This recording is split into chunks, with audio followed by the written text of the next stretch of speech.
Hello friends, आज की video में हम बात करेंगे कंप्यूटर के प्रकार की टाइप्स ऑफ कंप्यूटर। इस वीडियो में हम देखेंगे कि कंप्यूटर को कितने प्रकार से बांटा गया है और इनको बांटने का मुख्य आधार क्या है। तो आइए देखते हैं। कंप्यूटर को तीन आधार पर बांटा गया है। पहला तकनीक के आधार पर, दूसरा कार्य पद्धति के आधार पर और तीसरा आकार और कार्य क्षमता के आधार पर। तकनीक के आधार पर कंप्यूटर को 5 पीढ़ियों में बांटा गया है और प्रत्येक पीढ़ी में अलग अलग तकनीक का उपयोग किया गया है। इस पर हमने एक विस्तृत वीडियो पहले बना दिया है, उसका लिंक हम डिस्क्रिप्शन में दे देंगे। अगर आपने उस वीडियो को नहीं देखा है तो आप उसे वहां से देख लें, क्योंकि हम इस वीडियो में कवर नहीं करेंगे। हम इस कार्य पद्धति के आधार पर और आकार और कार्य क्षमता के आधार पर कंप्यूटर के जो वर्गीकरण है, इनको हम इस वीडियो में कवर करेंगे। कार्य पद्धति के आधार पर कंप्यूटर को तीन अलग अलग कैटेगरीज में बांटा गया है। पहला है एनालॉग कंप्यूटर, दूसरा डिजिटल कंप्यूटर और तीसरा हाइब्रिड कंप्यूटर।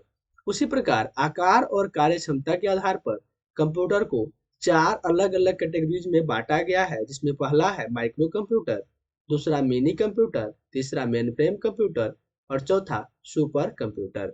तो ये है क्लासिफिकेशंस ऑफ कंप्यूटर और इनके बेस, किस बेस पर इनका क्लासिफिकेशन किया गया है।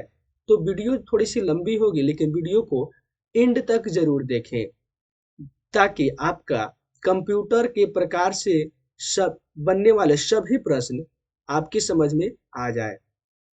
इस वीडियो के बाद हम कंप्यूटर के प्रकार MCQ अपलोड करेंगे। तो अगर आप इस वीडियो को पूरी तरह से देखे रहेंगे तो अगली वीडियो के सभी प्रश्न आपसे पूरी तरह से बन जाएंगे।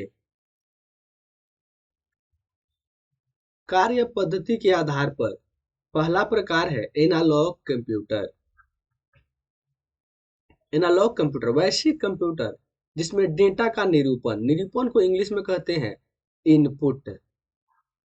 डेटा का इनपुट कह सकते हैं। डेटा का निरूपण लगातार परिवर्तित होने वाली राशि यानी फ्लैक्चुएबल राशि के रूप में होता है, तो उसे एनालॉग कंप्यूटर कहते हैं।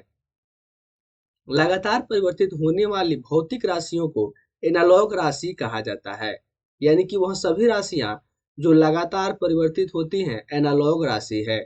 जैसे तापक्रम, दबाव, वायु, विद्युत वोल्टेज इत्यादि, ये सभी एनालॉग राशि है।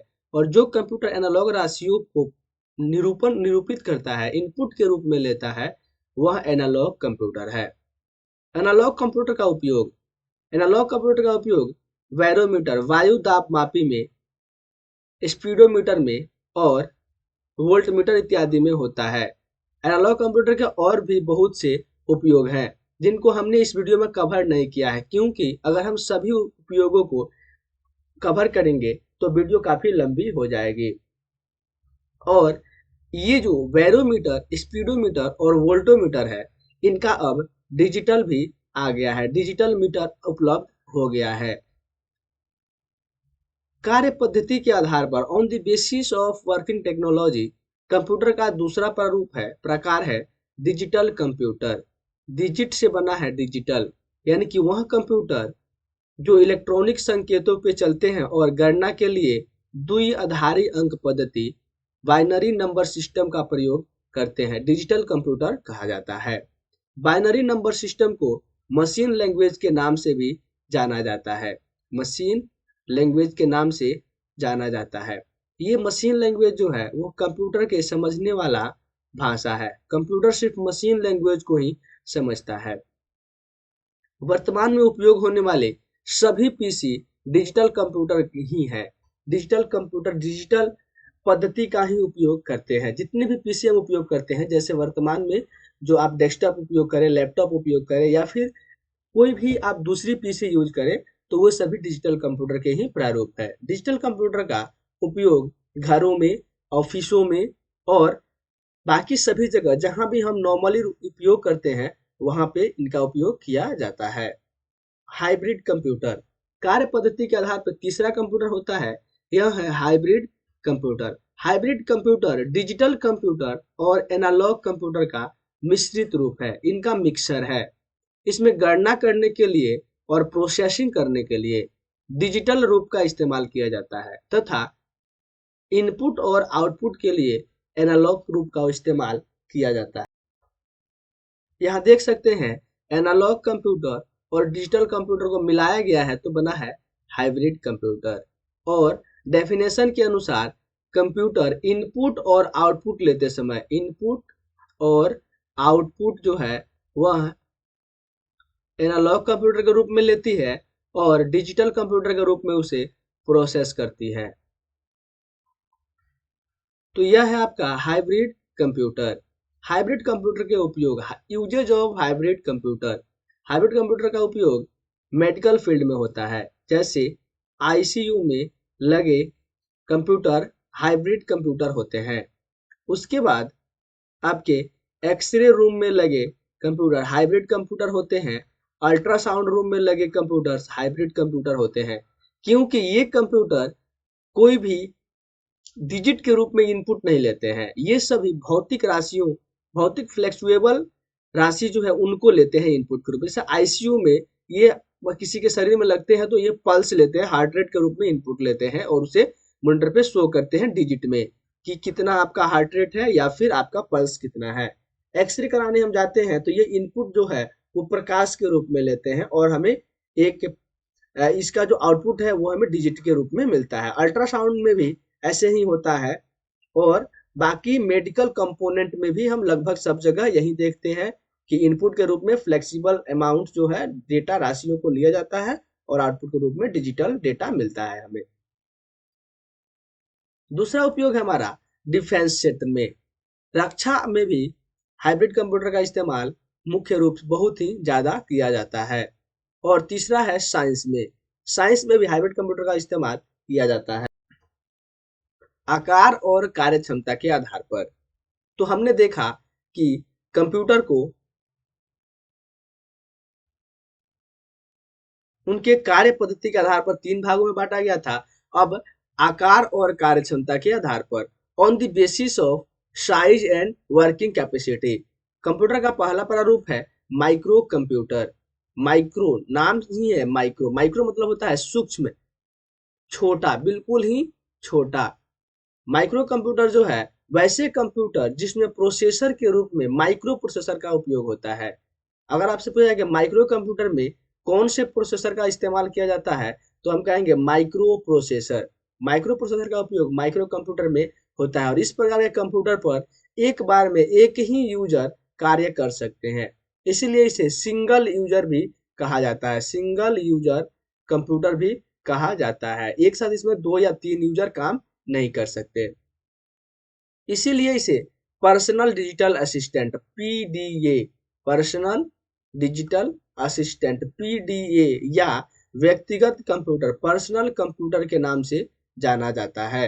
अगर पूछा जाए कि पर्सनल कंप्यूटर का दूसरा नाम क्या है तो पर्सनल डिजिटल असिस्टेंट या माइक्रो कंप्यूटर।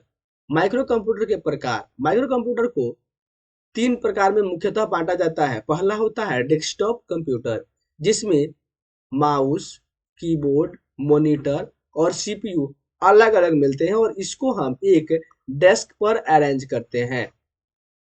दूसरा है लैपटॉप कंप्यूटर, जिसमें माउस, कीबोर्ड, मॉनिटर और सीपीयू सभी अरेंज एक ही जगह मिलते हैं, एक ही। तीसरा प्रकार है पाम टॉप कंप्यूटर। ये कंप्यूटर इतने छोटे होते हैं कि इनको हम हाथ में रखकर भी चला सकते हैं। इन्हें हैंड हेल्ड कंप्यूटर भी कहा जाता है। आकार और कार्य क्षमता के आधार पर कंप्यूटर का दूसरा प्रकार है मिनी कंप्यूटर। ये इसमें एक से अधिक प्रोसेसर का प्रयोग किया जाता है और इसकी संग्रहण क्षमता, मेमोरी कैपेसिटी और स्पीड माइक्रो कंप्यूटर की तुलना में अधिक होती है और इस पर एक साथ कई व्यक्ति काम कर सकते हैं। जिस प्रकार माइक्रो कंप्यूटर पर एक बार में एक ही व्यक्ति काम कर सकता है, तो वहां पे मिनी कंप्यूटर में एक साथ एक से अधिक व्यक्ति काम कर सकते हैं। इसीलिए इसका उपयोग रेलवे में, बीमा कंपनियों में और बड़े ऑफिसों में किया जाता है, ताकि इसमें एक साथ कई लोग जुड़ करके काम कर सके। आकार और कार्य क्षमता के आधार पर कंप्यूटर का तीसरा प्रकार है मेन फ्रेम कंप्यूटर। ये आकार में बड़े होते हैं और इनकी स्टोरेज क्षमता अधिक होती है तथा डाटा प्रोसेसिंग करने की गति तीव्र होती है। कह सकते हैं हम कि ये माइक्रो कंप्यूटर और मिनी कंप्यूटर की तुलना में दोनों से ज्यादा गति के और ज्यादा स्टोरेज कैपेसिटी के मेनफ्रेम कंप्यूटर होते हैं।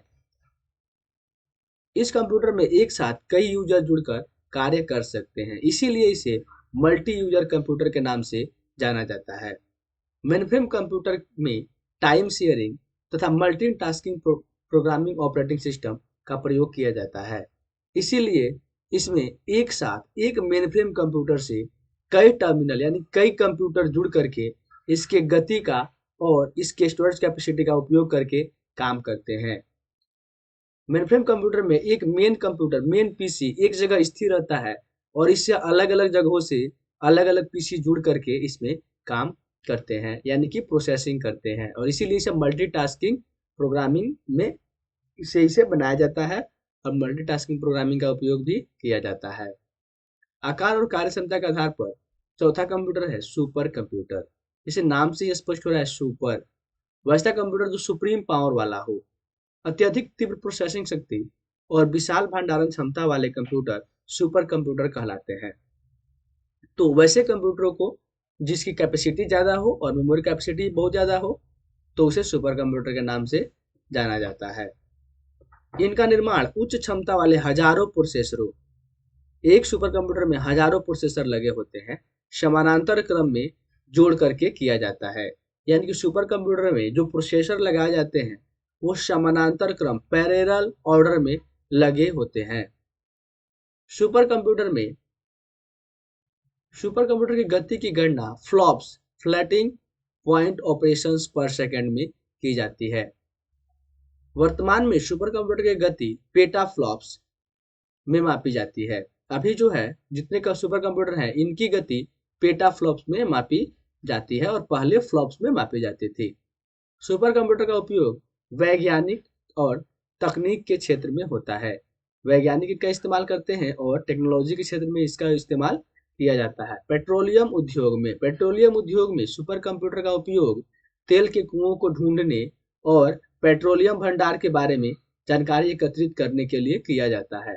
वायुयान और ऑटोमोबाइल के डिजाइन को तैयार करने के लिए सुपर कंप्यूटर का इस्तेमाल किया जाता है। अंतरिक्ष अनुसंधान में यानी कि जैसे नए तारों की खोज में या फिर सैटेलाइट या रॉकेट्स को अंतरिक्ष में छोड़ने के लिए सुपर कंप्यूटर का इस्तेमाल किया जाता है। मौसम की भविष्यवाणी, वेदर फोरकास्टिंग के लिए भी सुपर कंप्यूटर का इस्तेमाल किया जाता है। परमाणु परीक्षण आदि में भी सुपर कंप्यूटर का इस्तेमाल किया जाता है। तो ये है सुपर कंप्यूटर के कुछ उपयोग। सुपर कंप्यूटर का निर्माण। सुपर कंप्यूटर विश्व का प्रथम सुपर कंप्यूटर का निर्माण अमेरिका के क्रे रिसर्च कंपनी ने 1976 ईस्वी में क्रे-1 के नाम से किया था। यानी कि सबसे पहला विश्व का प्रथम सुपर कंप्यूटर क्रे-1 है। विश्व का प्रथम सुपर कंप्यूटर क्रे-1 है जिसे क्रे रिसर्च कंपनी ने 1976 ईस्वी में बनाया था, जो कि एक अमेरिका की कंप्यूटर बनाने वाली कंपनी है।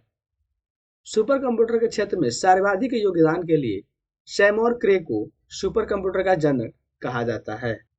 इस प्रकार सुपर कंप्यूटर के क्षेत्र में साइमोर क्रे ने सबसे ज्यादा योगदान दिया था, इसीलिए इन्हें सुपर कंप्यूटर का जनक भी कहा जाता है। तो अगर पूछा जाए कि फादर ऑफ सुपर कंप्यूटर किसे कहते हैं तो साइमोर क्रे को। और साइमोर क्रे कौन थे? तो क्रे रिसर्च कंपनी के संस्थापक थे।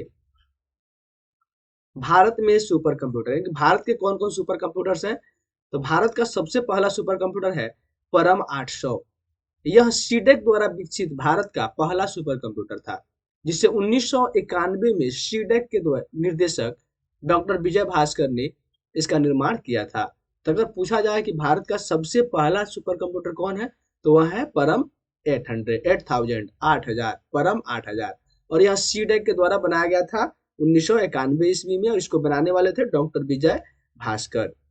दूसरा सुपर कंप्यूटर है परम पदम, इसे 2003 में बनाया गया था और इसकी गणना स्पीड 1 टेराफ्लॉप्स प्रति सेकंड थे, यानी कि 1 खरब गणना यह 1 सेकंड में 1 खरब कैलकुलेशन करने में सक्षम था। तीसरा सुपर कंप्यूटर है परम युवा 2।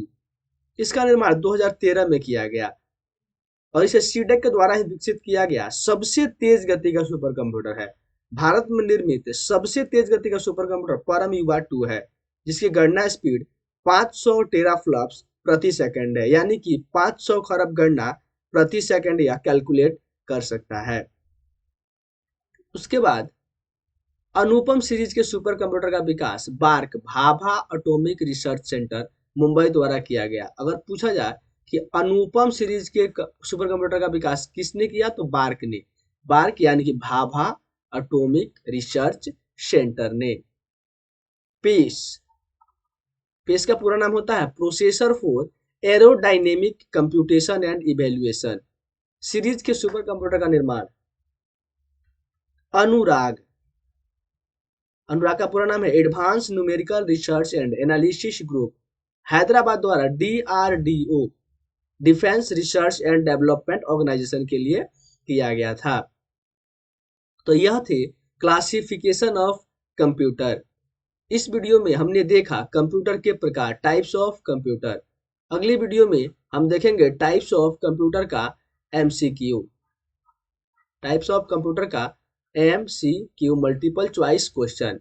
यह वीडियो आपको कैसी लगी आप हमें कमेंट करके बताएं। अगर वीडियो अच्छी लगी हो तो चैनल को सब्सक्राइब करें, वीडियो को लाइक करें और शेयर करें, ताकि आपके दूसरे दोस्त भी इस वीडियो को देख करके लाभ उठा सके। तब तक के लिए देखते रहिए NICT। फिर मिलते हैं अगले वीडियो में। जय हिंद।